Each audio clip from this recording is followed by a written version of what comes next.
It's time for Dick Grayson to go back to Blüdhaven. Boy, Rebirth is really getting me excited.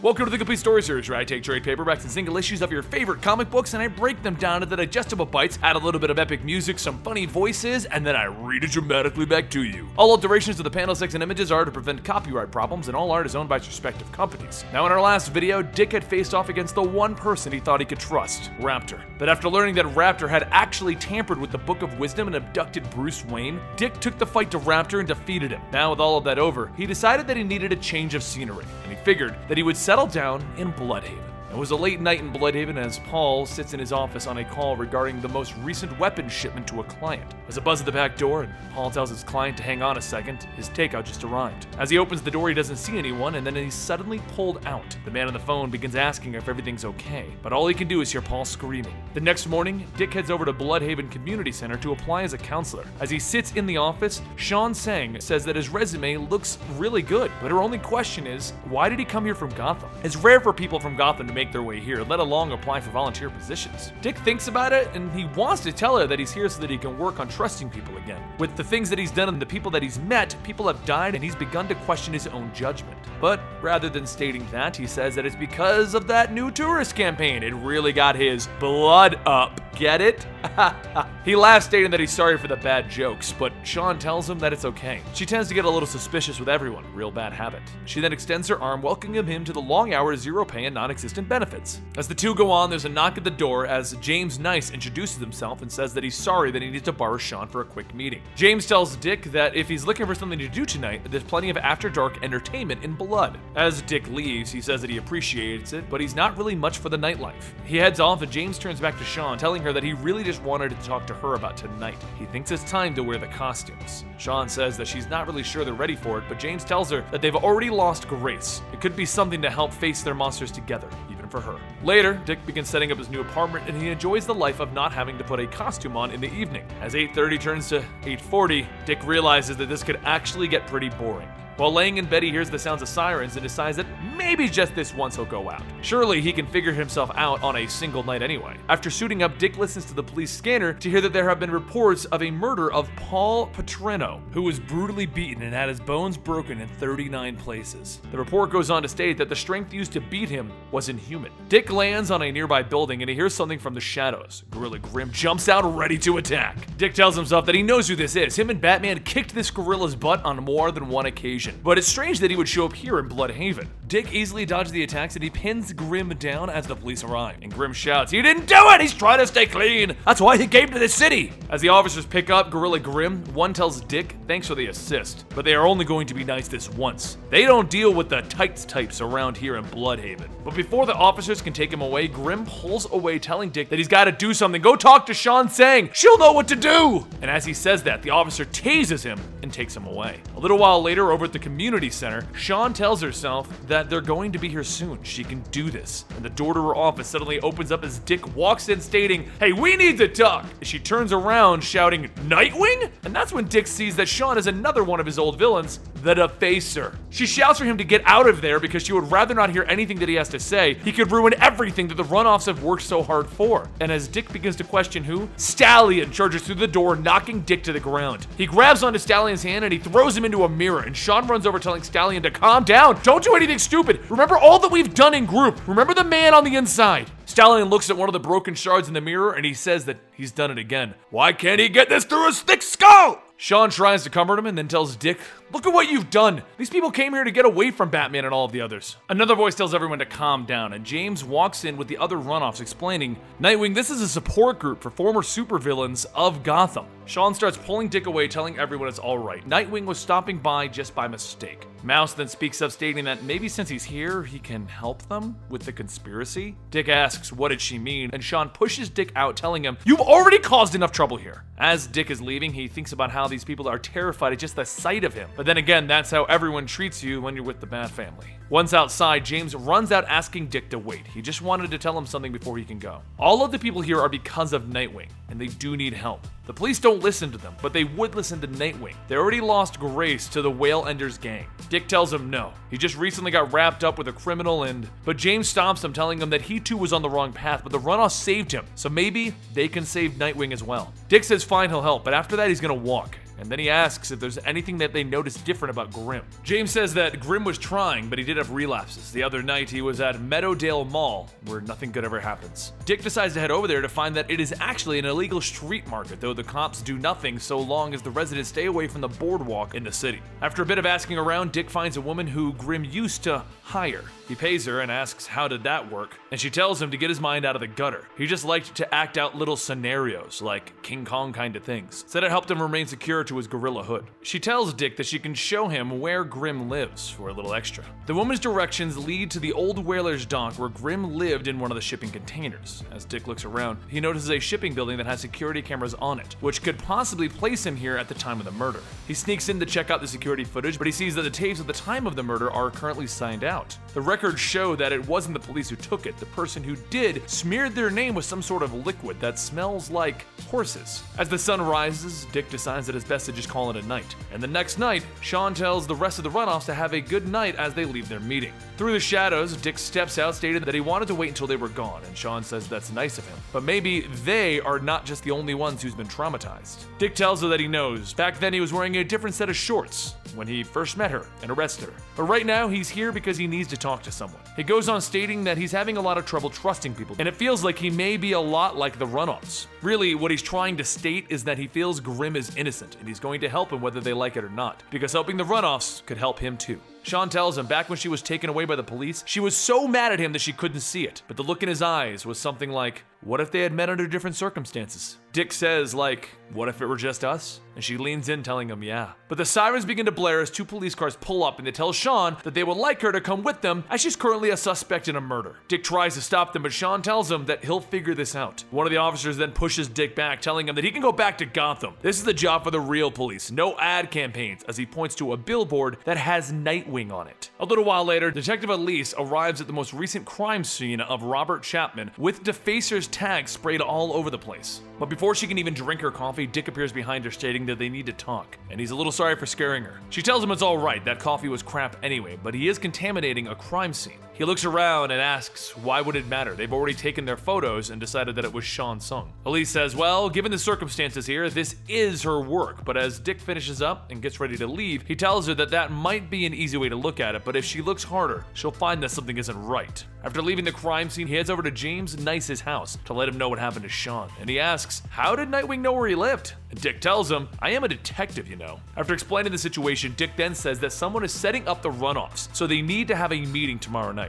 James tells him that that won't be a problem, and then it asks Dick if he remembers when he said that he came from a dark place. 6 years ago, James was driving with his girlfriend, and he was using a lot of drugs, and he ended up crashing their car. Though he walked away, Jamie didn't, and his case was thrown out over a technicality even though he was guilty of killing her. He then says that he knows that he volunteers to help the runoffs, but what if they weren't innocent? Dick tells him that when Shawn was taken, he saw the look in her face and it wasn't guilt, it was faith. The next night, everyone decides to gather up, and Dick tells everyone thanks for coming to meet me, but Stallion stops him, telling him, we're here for Shawn and Grimm, not you. Dick decides to tell everyone that's fine, but right now, they're gonna need to tell him everything about this conspiracy. As everyone speaks up, they all explain how a few weeks ago, Grimm was approached by Paul for a job, which Grimm took. When Grimm went to the meeting, it involved a crew of Blüdhaven businessmen. Paul for the import-export trade, Robert Chapman as the mob lawyer, and Carter Forsyth who handled real estate. While Paul was handling the arms trafficking, Carter laundered the money through his business, and soon they made contact with Robert's contacts, the second hand. But there was also a fourth, silent partner who was upset about missing the shipment. Dick tells everyone that with this information, he needs to go find Carter because he has to know something. But before leaving, Stallion says that he'll go with them to make sure that he doesn't get stomped on. And Mouse speaks up, stating, Nightwing, you're like us for leaving Gotham. So right now, you're one of the runoffs. Over at Carter's construction site, Carter begins packing up his paperwork, telling his assistants that they need to hurry. Then there's a sudden thump at the door and Stallion punches it down, telling everyone, howdy! Carter shouts, asking if he knows who he is, and Dick with the rest of the runoff steps in, stating that he's the guy who's going to be telling them who killed Paul and Robert. Dick grabs him and Carter Carter says that it wasn't him. That's why he's trying to get the hell out of here. If you didn't notice, he's shaking here. Then there's another thump and the trailer begins to shake, knocking everyone down. A voice tells Dick that he shouldn't have come here, and as Orca picks him up, she tells him, "Here be the sea monsters." Dick remembers that this is actually Grace Balin, a marine biologist who sliced her own DNA with that of a killer whale to repair a spinal cord injury. But as Dick dodges a forklift thrown at him, he's hit in the back of the head with a pipe by one of Whale Ender's gang members. Grace gets ready to attack, but Stallion jumps on her, telling Dick that he better be quick because he can't hold her for long. While Grace tries to get Stallion off, Dick fights off the gang members as Juan rides up on his bike. Grace manages to throw Stallion off, and Mouse jumps in to try and stop her, but as Grace catches her and tosses her to the other side, Dick runs in to protect her, and Grace starts beating down on him. Through her punches, Giz's squirrel runs up Grace's back with a pair of headphones, and then there's a booming screeching sound. Grace falls to her knees, and Juan asks what was that, and Giz says that he just played the sound of an air gun at 300 decibels. As the fight ends, Juan mentions that his bike is missing, along with Carter. Elsewhere in an alley, Carter runs off, but someone on Juan's bike, wearing Juan's mask, runs him over. Dick and the runoffs quickly manage to find Carter, but it's already too late. As everyone turns around, Carter suddenly begins coughing and Dick shouts, "He's alive!" Juan says that he has some first aid on him, and Carter tells him that that isn't going to do much. He then says that he didn't get a look at who it was, but there's one more of them. They need to hurry and stop the murderer before they get their silent partner, Mayor Madrigal. And then Carter slumps over as he draws his last breath. Dick tells everyone that they did a good job with Grace back there. Now they just need to go to, but Mouse stops him, stating no one is going to help them. People are just going to see them as villains, and the runoffs leave. Over at Bludhaven PD, Elise sits with Shawn, telling her that even though she feels the police force don't need help, something Nightwing told her is strange. The positions of all of the recent victims' heads were all turned to the left, and after some digging in the past 5 years, the solved murders all had their victims' heads turned to the left as well. And right now, it seems like they may actually have a killer running the streets. Over at the mayor's office, Madrigal looks out his office building when he notices the cops arriving there. He tells the person on the phone that he's gonna have to call them back when there's a sudden flash of light. The officers on the ground see the flash and they ask what it could be, and another one says that he's not sure, but someone called in with an anonymous tip that the mayor was in danger. They then watch as Dick crashes into the office, and they ask if they think that it could be him. Once Dick gets up, he looks over at the mayor to see someone holding him wearing a Robin mask. The man holding the mayor then turns away, blasting at Dick. Dick dodges the attack and he runs up, hitting the man's arm holding the device that he just used. As he beats him down, he says that he knows where all of the missing weapons went. The gauntlets made him as strong as a gorilla. The teletube allowed him to move from scene to scene, and right now, he's trying to frame him, Nightwing. As the two struggle, the man extends a mechanical arm, grabbing the mayor and pushing him out the window. Dick runs over to the window, but then he sees Shawn fly by, grabbing a hold of him. The man runs over, grabbing Dick by the back of the head, telling him that he just let an evil man get away. The guilty must be punished. As the man throws Dick aside, Dick manages to grab the mask, ripping it off. And as the city advertisers run into the office, everyone looks over to see James Nice. The officers all begin charging into the room, telling everyone to get down, but James grabs the female advertiser and teletubes out of there. The officers shout for Dick not to move, but he runs and jumps out the window as the officers open fire on him. After ducking away into an alley, a hand reaches out grabbing him, and Shawn tells him to get over here. She tells him that she dropped the mayor off, and it looks like someone's been setting them all up. Dick says that he knows who it is. It's James. But how did she get here? And then Dick hears a click of a gun, and Elise says that she owed him. But he also owes her some coffee, so how about they go for a ride? A short while later, Elise is driving Shawn, telling an officer that she needs to go ahead and drop their suspect off at their arraignment. As she drives off, Shawn asks Elise if they can just let Dick back in, and she says no. They can't have him be seen. He needs to stay under the car for now. During the ride, Elise asks Shawn how does she know where to go, and Shawn says that James handled their budgets for the community center. There was money moved around, but there was a property purchased listed as a quiet reflection project. The strange thing was, why would anyone buy property to relax in an industrial wasteland like Rail Peninsula? Meanwhile, in that building at the Rail Peninsula, the woman Cherry asks where are they. James tells her that she's the head of the tourism department. She should know, but just know that they are far away from that superhero that she's putting up on the billboards. Cherry says that she told him about the corruption of the mayor and the others. She helped him. And James tells her that she did help him, but she too is guilty. He changes masks and Cherry grabs an energy drink, stating that she had this flavor called Winter Cherry, which is funny because of her name. And then she splashes it onto James's face. He fires a few blasts, but Cherry gets up and runs. Not long after that, Dick and Shawn make their way into the facility and they find Cherry trying to escape. Shawn says that it looks like she's about to fall over, but Dick catches her and Cherry says that she'll be fine. She just needs a little pick-me-up energy drink. She takes it out and says forgive the smell. Someone says that it smells like, and Dick finishes her sentence stating,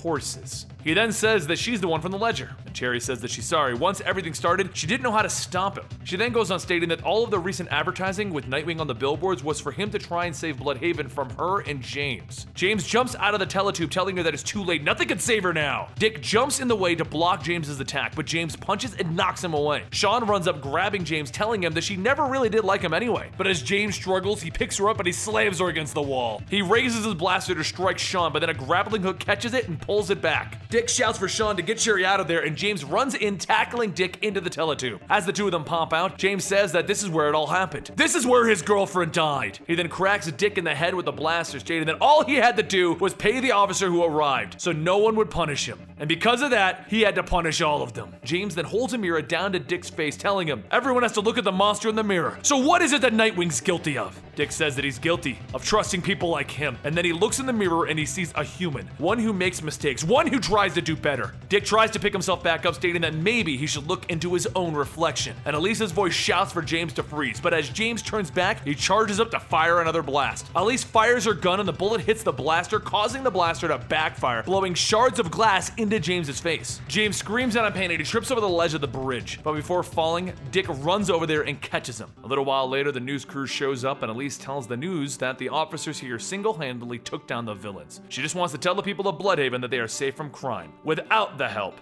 of superheroes. The next day after the group session, Dick goes to see Shawn to help her with moving her things. She says that even though she was released, it seems like public service didn't like the idea that she was a murder suspect. Dick tells her that he'll do anything he can to get her back in as soon as possible. They both look up at the billboard of Nightwing being taken down, and Shawn says that she's gonna miss seeing that guy around. Dick thinks how he wants to say that he is Nightwing and that he's not leaving because he wants her to know who he really is. But as he walks off, he just says, yeah, Nightwing's all right. Shawn grabs Dick by the arm, telling him don't be stupid, and kisses him. She then says that when she got arrested, he saw her for who she was back then as Robin, and she can do the same for him. So with things settled, Dick figures that he'll stick around as Nightwing in Blüdhaven, even if it is more in the shadows. And as the night sets and he swings off on his patrol, a man watches, stating that it looks like he decided to stay. Too bad there's only room in this city for one of them. We have no idea what that cliffhanger means because we didn't even get to see the guy's face, but could that be another Nightwing, another Dick Grayson ready to fight him as he tries to make his name in Blüdhaven? What do you guys think in the comments down below? Because as far as I know right now, that issue isn't even out yet. Anyway, if you want to know what's happening in Nightwing or the rest of DC Rebirth, make sure you subscribe to the channel, Comicstorian, and you also follow me on Twitter and Instagram at Comicstorian for updates. Thanks, and I'll see you again.